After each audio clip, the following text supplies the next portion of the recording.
2 বছর পর শতকের দেখা পেলেন নাজমুল হোসেন শান্ত। লিটন ও 50-র দেখা পেলেন প্রায় 2.5 বছর পর। ব্যাটারদের ফর্মে ফেরার দিনে বোলাররাও পারফর্ম করেছেন যথারীতি। ফলাফল সাগরিকার পারে সিরিজ জয় টাইগারদের। অলিখিত ফাইনালে ব্যাটিং কিংবা বোলিং দুই ডিপার্টমেন্টেই পাত্তাই দেয়নি নিউজিল্যান্ডকে।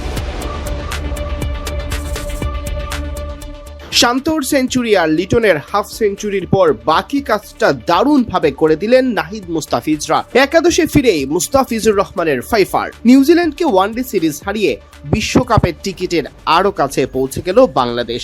তামিম ইকবালের বিসিবির প্রথম সিরিজ জয়টাই এলো তামিমের শহর চট্টগ্রামে।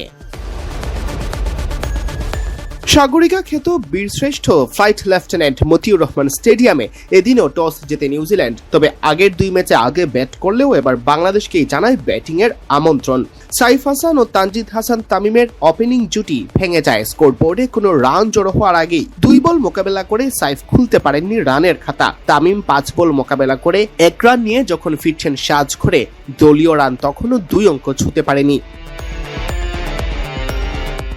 সৌম্য সরকারের জন্য এদিন ছিল কামব্যাকের গল্প লেখার মোক্ষম সুযোগ। তবে অভিজ্ঞ এই ক্রিকেটার 26 বলে 18 রান করে উইলরুরকের তৃতীয় শিকারে পরিণত হলে থামে সম্ভাবনাময় ইনিংস। মাত্র 32 রানে 3 উইকেট হারিয়ে স্বাগতিক দল যখন দিশেহারা তখন ত্রাতা হয়ে আবির্ভূত হয় শান্ত ও লিটনের 160 রানের পার্টনারশিপ। চতুর্থ উইকেটের দুর্দান্ত এই জুটি ভাঙে 91 বলে 3টি 4 ও 1টি ছক্কায় 76 রান করা লিটন বিদায় নিলে 76 রানের মধ্যে লিটন দৌড়েই নিয়েছেন 58 রান। তার সমর্থন কাজে লাগিয়ে শান্ত এগিয়ে যান সেঞ্চুরির পথে। এই জুটি ভাঙতে 178 বল লড়াই করতে হয়েছে কিউইদের। সেঞ্চুরির দেখা পেয়েও যান শান্ত, তবে এর পরপরই থামতে হয় তাকে। বিদায় নেওয়ার আগে 119 বলে করেন 105 রান, হাঁকান 9টি 4 ও 2টি ছক্কা। শান্ত বিদায় নিলেও ততক্ষণে দল চলে গেছে ভালো অবস্থানে। তাওহিদ হৃদয়, মেহেদী হাসান, মিরাজরা স্বাচ্ছন্দ্যেই তাই দিয়েছেন ফিনিশিং।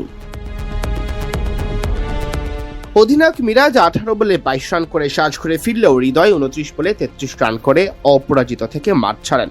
নির্ধারিত 50 ওভার শেষে 8 উইকেট হারিয়ে 265 রান দাঁড়ায় বাংলাদেশের সংগ্রহ। জবাব দিতে নেমে শুরুতেই হেনরি নিকলসকে হারায় নিউজিল্যান্ড। আর ওপেনার নিক কেলিকেও সাজ করে ফেরান মুস্তাফিজুর রহমান। যদিও কেলি ভুগিয়েছেন টাইগারদের। 80 বলে 59 রান করে কিউইদের দেখাচ্ছিলেন জয়ের স্বপ্ন।